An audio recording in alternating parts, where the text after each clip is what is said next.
नमस्कार. जयश्वर. आपण आमरण उपोषणासाठी बसले आहात. आपली काय मागणी आहे? मागणी आपली मराठा आरक्षणासंदर्भात आहे. मनोजदादा जरांगे पाटील जोपर्यंत मुंबईत त्यांचं आमरण उपोषण चालू आहे तोपर्यंत मी आपल्या या ठिकाणी शिवजन्मभूमीमध्ये मी माझं उपोषण चालू ठेवणार आहे. मागणी एकच आहे. त्या मागण्या मनोजदादा जरांगे पाटलांच्या आहे की मराठा आणि कुणबी हे वेगळे नसून हे एकच आहे, किंवा सगळे सोयऱ्यांना तुम्ही आरक्षण द्या, मराठ्यांच्या सगळे सोयऱ्यांना. हेच एकंदरीत असे विषय घेऊन आम्ही या ठिकाणी उपोषणाला बसलो आहोत. साधारणतः किती दिवस बसणार उपोषण? जोपर्यंत मनोजदादा बसतील तोपर्यंत चालू राहिले उपोषण. आपण स्वतः कुणबी असून सुद्धा इथं आमरण उपोषणासाठी बसले आहात. आपण काय सांगा? मी जरी कुणबी असलो, मी आता कुणबी झाले 5 महिने झाले, परंतु माझे भाऊ, माझे सगळे मित्र ते पण मराठा आहेत ना. त्यांचं काय, मी जर आता कुणबी असून जर मी थांबलो तर मग मला तुम्ही स्वार्थी म्हणशाल, तर मी स्वार्थी नाही.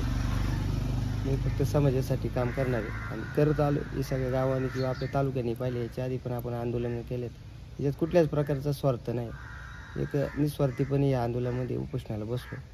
जोपर्यंत मनोजदादा तिथं बसतील, आता त्यांनी आजच सांगितलं एक तर माझी अंत्ययात्रा निघेल, नाही तर उपोषण तरी मिळेल, असं काहीतरी आज मला सांगितलं. असं यूट्यूबला आले ना काहीतरी लाईव्हला. त्याच पद्धतीने माझं पण आंदोलन चालणार आहे. जोपर्यंत ते त्या ठिकाणी बसतील तोपर्यंत मी या ठिकाणी बसणारच. प्रशासनाने काही दखल घेतली का?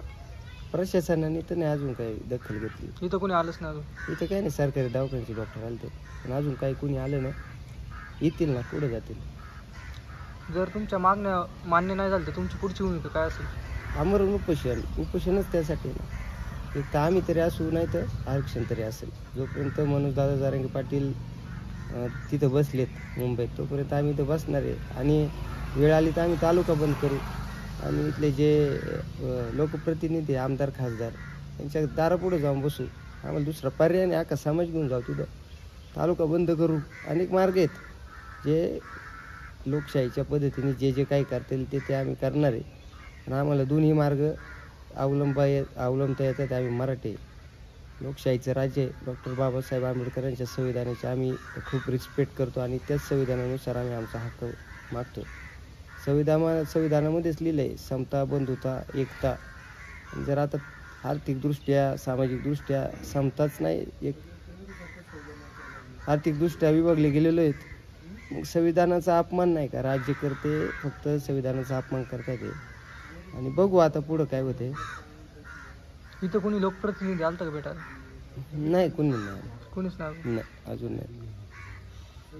ही शारीरिक परिस्थिती कशी आहे आपल्याला? शारीरिक परिस्थिती आता उपोषण आहे. शुगर वगैरे? शुगर कमी होत चालली आता. तर काय, आता आपण जर मरायलाच बसलोय मग त्याचा विचार नाही करायचा आपलं शरीर कसं आहे. शरीराची काळजी करायचीच नाही. तर आपण निर्णय घेतलाय त्या निर्णयावर ठाम राहायचं. आपल्या समाजासाठी ही शरीर द्यायची वेळ आली तर देऊन टाकायचं, कारण मरण कोणच्या हातात नाही. जर समाजासाठी मरण येत असेल तर त्याच्यापेक्षा चांगलं माझ्यासाठी काहीच नसेल. नमस्कार दादा. नमस्कार. आपण इथं उपोषणस्थळी आला आहात. आपण काय भावना व्यक्त कराल? उपोषणस्थळी आमचं काल उपोषणाचा पहिला दिवस होता, आज दुसरा दिवस आहे. ज्या मनोजदादांनी ज्या मागण्या केलेल्या आहेत सरकारकडे, त्या मागण्या जोपर्यंत मान्य होत नाही तोपर्यंत उपोषण मनोजदादांबरोबर चालू राहील. आणि सरकारला एक विनंती आहे की लवकरात लवकर जर मागण्या मान्य झाल्या नाहीत तर मनोजदादांकडून जे सकल मराठा समाजाला जे आदेश येतील किंवा मनोजदादा सांगतील की पुढं काय जर आंदोलन जर काय करायचं असेल तर त्या पद्धतीत मराठा समाज अतिशय मोठ्या याच्यात तीव्र याच्यात आंदोलन करू शकतो आता. कारण की त्यांनी कालपासून पाणी वगैरे बंद केलेलं आहे. आणि यामध्ये जर त्यांना जर त्रास होत असेल तर कुठल्याही प्रकारे मराठा समाज हे मान्य करू शकत नाही. तर यामध्ये लवकरात लवकर सरकारने मागण्या मान्य करणं गरजेचं आहे. आणि जुन्नर तालुक्याचं जर सांगायचं गेलं तर जुन्नर तालुक्याच्या जे लोकप्रतिनिधी आमदार आहेत त्यांना विनंती आहे, त्यांनी लवकरात लवकर या मराठा समाजाच्या जे आंदोलन चालू आहे त्याला लवकरात लवकर पाठिंबा देणं गरजेचं आहे. नाहीतर याचा देखील उद्रेक जुन्नर तालुक्यामध्ये होऊ शकतो. मराठा समाज, सकल मराठा समाज, सर्व जाती धर्मातील लोक या ठिकाणी आज आम्ही हिवरे गावात जे राजूनाना बसले त्या सर्व जाती धर्मातील लोकांचा पाठिंबा देखील आम्हाला या गावामध्ये भेटतोय आणि बाजूतील जुन्नर तालुक्यातील सर्वच गावांमधला पाठिंबा या ठिकाणी भेटतोय. आज आम्ही कालपासून बघतोय या ठिकाणी खोडद असन, मांजरवाडी असन, नारायणगाव असन, बाकीच्या सर्व शेजारी गावातील इकडून संगमनेर असन, बोटा असन, इकडून सगळीकडून जे दुर्गसेवक आहेत ते देखील या ठिकाणी त्यांची येवजाव चालू झालेली आहे.